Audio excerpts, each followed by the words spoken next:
Every 4 years, the Giants think they own the world stage. The media talks about the same 5 teams, the same predictable scripts. But football doesn't belong to the elite. It belongs to the dreamers, the fighters, the ones nobody saw coming. From the freezing fjords of Scandinavia to the ultimate underdogs across the globe, this is the definitive story of the nations ready to tear up the script. And it all starts right here, with a golden generation that refused to be left in the dark. For nearly 3 decades, the world's biggest stage has had a giant, Scandinavian-shaped hole in it. Since 1998, Norway has been the nearly team, the nation with the talent, but never the ticket. But 2026 is different. After 28 years of heartbreak, the Vikings haven't just qualified. They've stormed the gates with a perfect qualifying record. 8 games, 8 wins.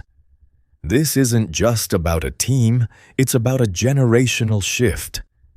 In the heart of the pitch, you have the conductor, Martin Ødegaard. The Arsenal captain brings the vision, the grace, and the surgical precision to carve open any defense in the world. And then, there's the finished product. Erling Haaland, a human cheat code who has already smashed Norway's all-time scoring record before the tournament has even kicked off. For Haaland, this isn't just another game. It's his chance to prove he's not just a club-level titan, but a global icon. Despite the star power, Norway remains the ultimate underdog. They are currently the quintessential entertainment team. They possess an elite goal-to-chance ratio, but a defense that can be permeable. They're a side that plays vertical, fast, and fearless football. They aren't going to North America just to participate. They're going there to be the giant killers of the knockout rounds. With a squad full of hidden gems like Oscar Bob and Alexander Sørloth, Norway is no longer just a one-man show. The 2026 World Cup is about to witness a sleeping giant wake up. Watch out, world, the Vikings are back. But you know who else are back? DR Congo. This resilient team held Ronaldo's Portugal to a draw. Cristiano Ronaldo has always maintained that the 48-team World Cup tournament would give rise to some spectacular underdogs that would take the world by storm. And one such nation is DR Congo, who play in the same group as Cristiano Ronaldo's Portugal. For more than 50 years, the Democratic Republic of Congo has been a sleeping giant in global football. The last time this proud nation stepped onto the World Cup stage was way back in 1974, playing under the name Zaire. That historic campaign left deep scars, ending with 0 points, 0 goals, and a crushing 9-0 defeat against Yugoslavia that became part of World Cup folklore for all the wrong reasons. For half a century, decades of political instability, infrastructural struggles, and agonizing near misses kept the Leopards away from the grandest stage. But true underdogs do not stay down forever. Under the steady guidance of manager Sébastien Desabre, a resilient new generation has completely rewritten the narrative, turning heartbreak into a story of ultimate redemption. The turning point came during the recent playoffs for the 2026 World Cup. Facing off against a highly competitive Jamaica side in a winner-takes-all match, the tension was suffocating. For 90 minutes, the Leopards pushed and fought, but they just could not find the breakthrough. The match pushed into a grueling extra time. Then, in the 100th minute, defender Axel Tuanzebe rose above the rest, driving home a dramatic, historic header that shattered the deadlock. That single moment triggered absolute pandemonium. Back in Kinshasa, thousands of fans poured directly into the rain-soaked streets, lighting flares and setting off firecrackers into the night sky to celebrate a moment 52 years in the making. Against all the odds, the first sub-Saharan African team to ever reach a World Cup, became the absolute final nation to book their ticket to the expanded 48-team tournament. What makes this DR Congo team so dangerous is a perfect blend of elite tactical discipline and explosive individual flair. Anchored by their veteran captain Chancel Mbemba at the back, the Leopards have built an unshakable defensive foundation. In the midfield, tireless young talents like Noah Sadiki dominate the pitch, linking play with a maturity far beyond their years. And up front, Newcastle winger Yoane Wissa provides lethal pace and Premier League precision, perfectly complemented by the veteran instincts of Cedric Bakambu. But the secret weapon of this team is not just the talent on the pitch, it is the soul of the country itself. During their recent continental campaigns, Congolese fans became the cultural heartbeat of African football, turning every stadium into a vibrant explosion of color, rhythm, and passion. Now, they are ready to bring that exact same carnival energy to the global stage. Heading into Group K to face powerhouse nations like Portugal and Colombia, the Leopards know they are widely considered the underdogs. But this group has already proven that they thrive in the storm.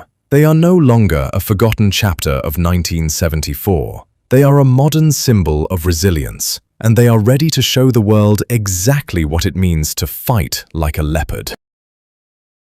If the DR Congo video sounds inspirational, then this story will blow your mind. A country with a few thousand people made it all the way to the World Cup.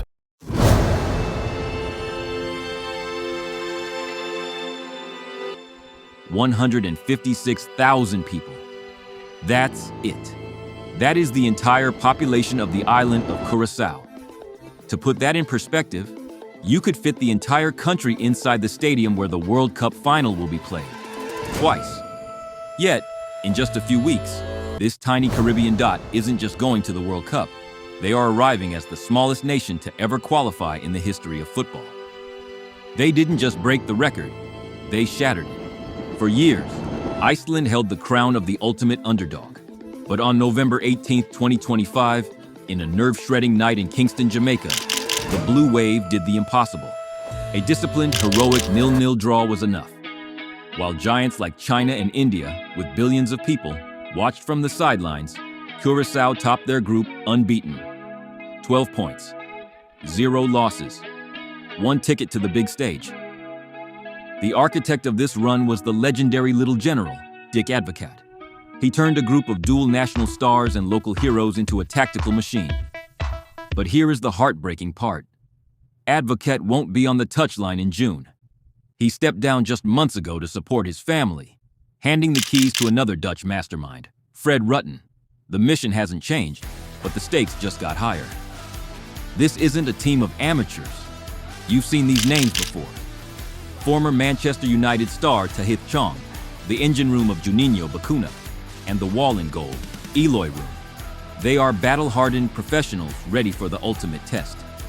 Because on June 14th in Houston, Texas, the smallest country in history faces the 4-time world champions, Germany. It is the ultimate David versus Goliath.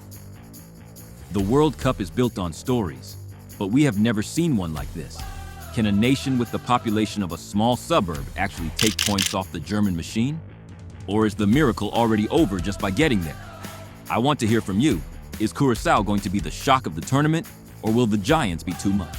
Regardless of how Curaçao perform, the very fact that they made it to the World Cup is a huge achievement. Exactly. These underdogs have nothing left to lose. That's perhaps why they play so fearlessly. But do you know there is a nation at the World Cup that is smaller than the town you're living in? In the world of football, some names are written in gold: Brazil, Germany, Argentina. But in 1974, a small nation from the Caribbean arrived at the World Cup with a name that meant something else: fearlessness. Haiti. They were the ultimate outsiders. Their first match was against the mighty Italy, a team led by the legendary Dino Zoff, a goalkeeper who hadn't conceded a goal in over 1,100 minutes. The world expected a massacre. But in the 46th minute, a man named Emmanuel Sanon did the impossible. He outran the Italian defense, rounded the greatest keeper on earth, and found the back of the net. For a few moments, the world stood still. Haiti was leading against the Giants. They eventually lost that match, and for the next 52 years, Haiti vanished from the World Cup stage. They became a memory, a trivia question. But memories are coming back to life. To understand why Haiti's return in 2026 is a miracle, you have to understand where they've been. This isn't just a team that missed out on a few tournaments. This is a team that has fought through everything a nation can endure. For the last few years, Les Grenadiers haven't played a single home match in Port-au-Prince. Not one. While other teams enjoyed the roar of their home crowds, Haiti was in exile. They traveled across the continent, playing home games in neutral stadiums, living out of suitcases and fighting for a country that was watching from afar through tears and hardship. The pundits looked at the rankings and saw a team that shouldn't be here. Alexis Lalas ranked them 48th out of 48, the worst team in the tournament. Success isn't about where you start. It's about how much you're willing to endure to get back to where you belong. Haiti is back. And this time, they aren't just breaking records. They're breaking the world's expectations. Nothing is impossible. Welcome back, Haiti. Did y'all forget Cape Verde? They just held Spain, the tournament favorites, to a draw. The stark, dramatic cliffs against the turquoise sea, the vibrant villages nestled at the mountain base. 10 volcanic islands, 500,000 people, and one impossible dream. This is the story of Cape Verde's historic ascent to the 2026 World Cup. For decades, the Blue Sharks were an afterthought in African football, but the tide has officially turned. Under the tactical leadership of head coach Bubista, Cape Verde transformed from a side that once struggled to find proper kits into a disciplined, giant-slaying machine. Their journey through Group D of the CAF qualifiers was nothing short of dominant. They topped a group featuring the heavyweights of Cameroon and Angola, finishing with 23 points and a goal difference of +8. The clincher came in Praia, a commanding 3-0 victory over Eswatini that sent the archipelago into a frenzy.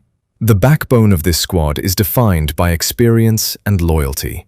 Captain Ryan Mendez stands as the heartbeat of the team, holding the record for both appearances and goals, with over 90 caps and 22 clinical strikes to his name. Behind him, the veteran presence of goalkeeper Vozinha and defender Roberto Lopez has created a defensive wall that proved nearly unbreakable during the qualifiers. But there is a touch of something higher at play here. This isn't just about statistics, it's about the spirit of Morabeza, the soul of the islands. Cape Verde is now the second smallest nation to ever qualify for a World Cup, proving that geography is not destiny. As they prepare to face Spain, Uruguay, and Saudi Arabia in the group stages, they aren't just representing a country, they are carrying the pride of a global diaspora. The Blue Sharks have arrived, and in the deep waters of the World Cup, they are ready to hunt. While Cape Verde defied all odds, a certain Jordan rose from minimal resources to qualify for the World Cup in the other part of the globe. You can literally feel the energy on this pitch. Before the chaos, there is that moment of pure focus.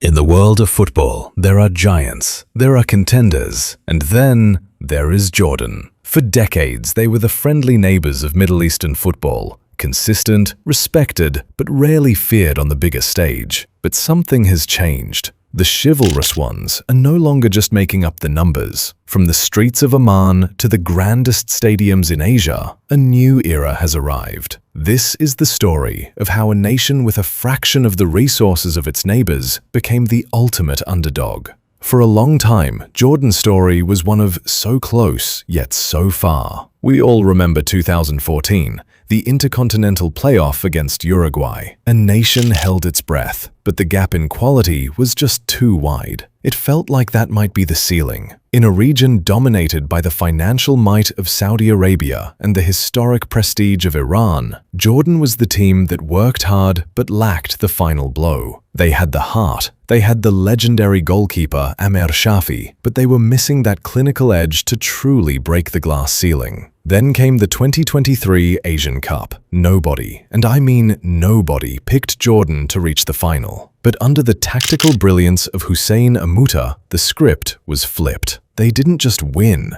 they played with a fearlessness that shocked the continent. Look at the names. Musa Al-Tamari, the Jordanian Messi, tearing through European-level defenses. Yazan Al-Naimat, finishing chances with the composure of a veteran. When they swept aside South Korea in the semi-finals, it wasn't a fluke, it was a statement. Jordan had developed a counter-attacking system so lethal, it didn't matter who was in front of them. Now, the eyes of the world are turning toward the 2026 World Cup. The dream that felt impossible in 2014 is suddenly within reach. This isn't just about a golden generation of players, it's about a shift in mentality. Jordan no longer steps onto the pitch hoping for a draw. They step out expecting to dominate. They've proven that in football, tactical discipline and raw hunger can bridge any financial gap. Whether you're a fan of the tactical grind or the romanticism of the underdog, keep your eyes on Jordan. Because the chivalrous ones aren't just coming for a seat at the table, they're coming for the whole feast. Is Jordan the biggest underdog in football right now? Let me know in the comments. If Jordan pulled off a miracle with limited resources,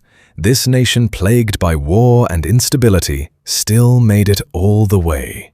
Imagine a country torn apart. It's 2007. Iraq is a land defined by headlines of conflict, shadows of war, and a people desperate for a single reason to smile. Amidst the chaos, 23 men arrived at the Asian Cup. They weren't just underdogs, they were a team without a home, training in jerseys they often paid for themselves. The world expected a quick exit. Instead, they saw defiance. A gritty draw against Thailand was followed by a result that shook the continent. A 3-0 demolition of the favorites, Australia. Suddenly, the narrative shifted. This wasn't a political statement, it was elite football. The Lions of Mesopotamia weren't just playing for a trophy, they were playing for the survival of their nation's spirit. The semi-final against South Korea was an agonizing 120-minute war. It went to penalties. As Noor Sabri made the final save, Baghdad erupted. But the joy was short-lived. A suicide bombing targeted the celebrations back home, killing dozens of fans. The players were devastated. They wanted to withdraw. But then, a grieving mother appeared on television, saying she would not bury her son until the team won the final. They realized then they couldn't stop. Not now. July 29th, Jakarta. The final against the giants, Saudi Arabia. In the 72nd minute, the moment arrived. A corner soared into the box, and there was Yunus Mahmoud, the captain, the icon, rising above the defense. One header, one goal. The sound wasn't just a whistle, it was the roar of a unified nation. For 90 minutes, there were no divisions, no borders, just Iraq. But as the years passed, that 2007 trophy became a lonely beacon. For all their heart, one stage remained out of reach, the FIFA World Cup. For 4 decades, the Lions were the nomads of football, playing home games in neutral countries and battling through travel bans. Generation after generation came close, only to see the dream slip away. The Mexico '86 appearance felt like a ghost of a different era. Then came the road to 2026. A new generation, raised on the stories of 2007, stepped onto the pitch. Led by the clinical Aymen Hussein, they fought through the most grueling qualification cycle in history. On April 1st, 2026, the curse finally broke. With a dramatic victory over Bolivia, the 40-year drought ended. The streets of Basra and Baghdad didn't just celebrate a win, they celebrated the return of their dignity on the world's biggest stage. This summer, in the stadiums of North America, the world will see them again. From the tragedy of 2007 to the triumph of 2026, Iraq has proven that their spirit is unbreakable. The Lions aren't just back, they finally come home. And finally, guys, let's not forget the hosts USA. They've put aside a really competitive team that can pull off some massive upsets. The United States at a World Cup on home soil. We've seen this story before. 1994, hosts, big hype, and then reality hits. But 2026, this feels different because for the first time in their history, the US aren't just hosting the World Cup, they might actually be dangerous. Let's start with the obvious. This isn't the old USA team anymore. This is a generation built in Europe. Christian Pulisic, Weston McKennie, Tyler Adams, Folarin Balogun, Serginho Dest.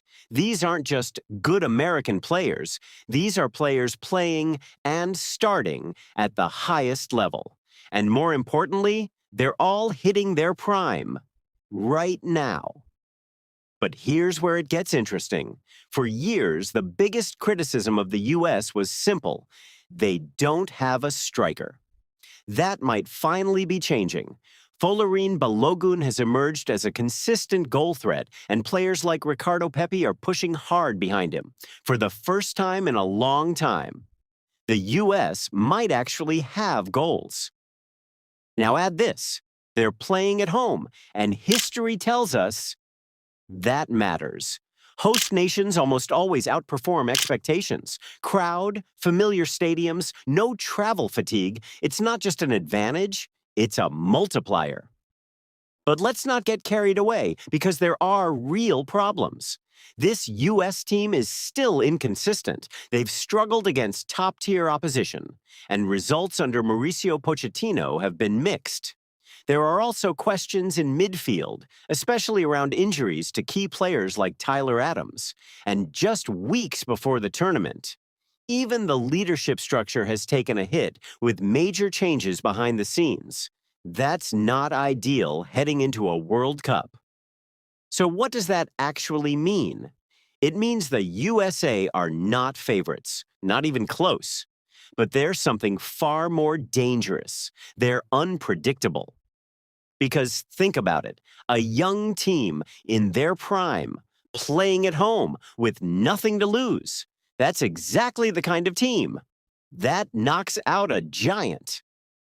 And if things click, if Pulisic finds form, if Balogun finishes chances, if the midfield holds, this could be the deepest run in modern US history. Remember, they've reached the quarterfinals before, and that was without this level of talent. So the real question isn't, can the USA win the World Cup? That's still unlikely. The real question is, how far can they go before someone stops them? Because in 2026, the USA aren't just here to participate, they're here to ruin someone's tournament. And if you're a top team, you do not want to face them. So don't be surprised if the USA become the story of this World Cup.